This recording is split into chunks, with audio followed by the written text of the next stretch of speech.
Hello everybody, Pinstripe here, and welcome to some IL-2 Sturmovik 1946.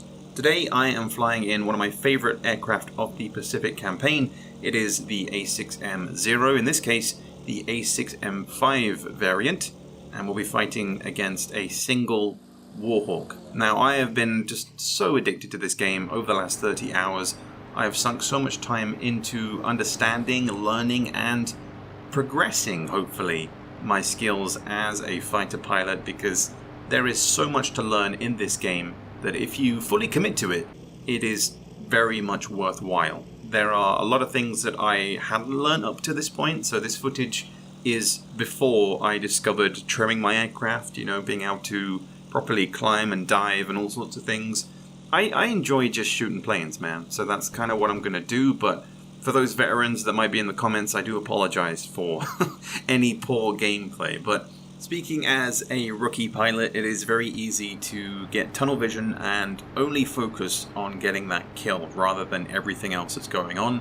In this particular case, engine management, as you'll see later on in this clip. But you can see that I'm obviously trailing him, but the main thing that you need to be doing is anticipating the turn, left or right. Which way is your opponent going to go?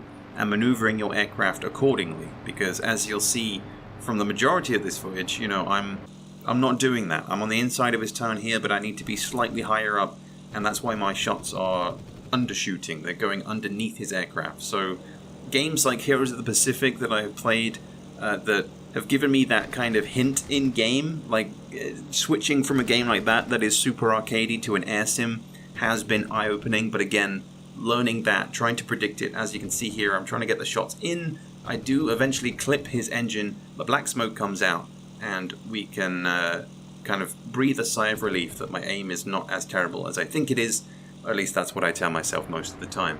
But as I mentioned about engine management, I have been at full throttle this entire time, and my engine is now not so happy, and as you can see, I have black smoke coming out of my plane too. So at this stage of the fight, I'm like, well, he's kind of going to go down anyway. So I slow down and think about what I should be doing. But I think, screw it, let's just go full throttle, finish him off for the video, and get the kill, and then fly back to the airbase. Because the landing strip is still well within reach, even if I do have engine trouble. But yeah, it all comes around full circle, as I mentioned, as a rookie player. You just get so heavily focused on trying to get that kill rather than taking into account, okay, maybe I shouldn't be at full throttle all the time, maybe I shouldn't be in supercharger mode 2.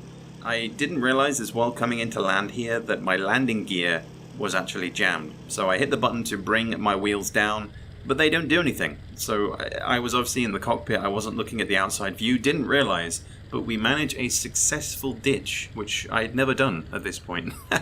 Another potentially bad habit that I have as a rookie pilot is switching my engine off and gliding the plane in to land. I mean, as it's single player, I'm obviously not bothering any other multiplayer real-life human players. So when I'm in these kind of sandboxes, I just like to do what I want. And we manage a successful skid, belly landing complete, kill confirmed, and just to see it in the replay again, you can see where I managed to just clip his engine. That is enough to eventually send him down. But in the second burst, where I slow down, think about it, and then speed up and catch up with him, I don't actually hit him any other times. So that initial shot to his engine was enough to bring him down. The enemy pilot then bails. So it doesn't really feel that much of a satisfying kill, but we'll take it in the end, considering again my management of the engine was quite poor. Now for this next clip, we're going to be flying over Kuban, which is perhaps my favourite map in the entire game. I'm not sure why, it's just something about the strip here, and the airstrip in particular is really nice. But we are now using an A6M2. This is an earlier version of the Zero that was used earlier on in the war, and we are up against a Yak fighter, of course. The Russians bring the Yak, they bring big guns, but we bring extra maneuverability, and again, still have those 20mm cannons and those 7.7mm machine guns. So we zoom past each other. I, of course, immediately slow down, thinking that he is going to do the same, but he continues on, uses that energy And I think that probably brings us on to the next point when it comes to dogfighting in IL-2, is the distribution of energy between two opponents. You'll notice here that he is flying high. He has a huge amount of energy in his aircraft, brings it down with the high speed, and I am desperately trying to catch up and get behind him. But bearing in mind that the Zero was not so good in a dive and was also not so good speed-wise compared to any of the allied fighters, it could easily be outrun by even the Warhawk. So you'll notice here that when I do go in for the kill, I actually catch the Yak here at the height of his climb, and in just catching his wing, he then spins out of control and slams into the ground. And that was one of the reasons why I included this clip, was because the outcomes of a dogfight can be so minute.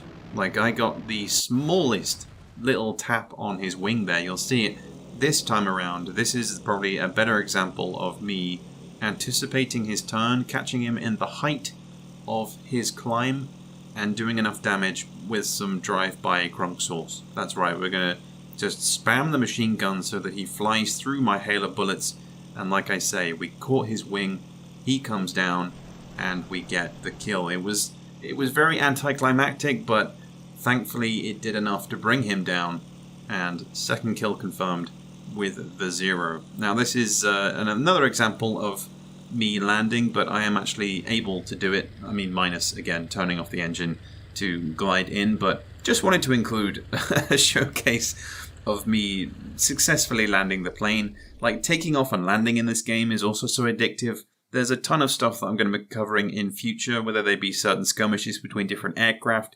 I've got a ton of video ideas and gameplay footage ready to go. But I hope you guys enjoyed and indeed can join me for those future videos. If you do want to see more stuff, let me know in the comments. It really does help me out to know what it is you guys want to see. But in the meantime, that is going to wrap it up for this video. Like I say, I hope you guys enjoyed, and I'll catch you all later for more IL-2.